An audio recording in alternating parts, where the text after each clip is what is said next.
இனிமையான குழந்தைகளே, எப்போதெல்லாம் நேரம் கிடைக்கிறதோ அப்போது தனிமையில் அமர்ந்து விசார் சாகர்மந்தன் சிந்தனை செய்யுங்கள்.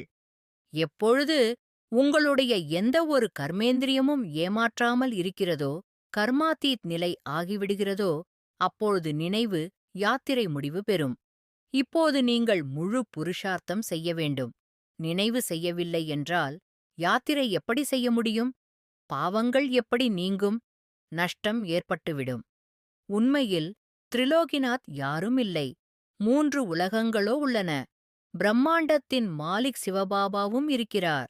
ஸ்தூல உலகத்திலும் அவர் மாலிக் கிடையாது. சொர்க்கத்திற்கோ நரகத்திற்கோ கூட மாலிக் அல்ல. குழந்தைகள், நீங்கள் புது உலகத்தின் முகூர்த்தம் நல்ல ஆரம்பம் செய்கிறீர்கள். குழந்தைகளாகிய உங்களுக்கு சுகம் சாந்தி இரண்டுமே கிடைக்கின்றன. வேறு யாருக்கும் கிடைப்பதில்லை.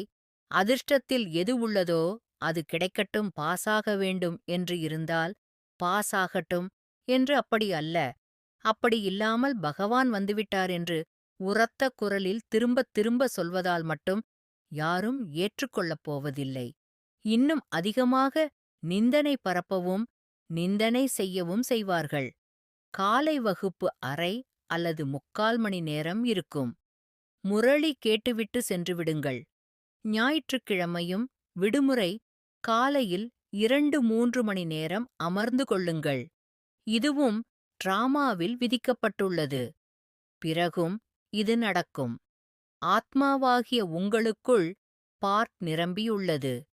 சத்யுக திரேதாவில் கல்பத்திற்கு முன் என்ன பார்ட் நடித்தீர்களோ அதையே இப்போதும் நடிப்பீர்கள். யார் நுட்பமான புத்தி உள்ளவர்களோ அவர்கள்தான் நல்லபடியாக புரிந்து கொண்டு மற்றவர்களுக்கும் புரிய வைக்க முடியும். குழந்தைகளாகிய நீங்கள்தான் சேவை செய்ய வேண்டும். நாளுக்கு நாள் மிகவும் சுலபமாகிக் கொண்டே செல்கிறது. எவ்வளவு விநாசத்திற்கு அருகில் வந்து கொண்டே இருக்கிறீர்களோ அவ்வளவு சக்திகள் வந்து கொண்டே இருக்கும். சேவையில்மான அவமானம், சுகம், துக்கம், குளிர் வெப்பம் அனைத்தையும் சகித்துக் கொள்ள வேண்டும். நல்லது.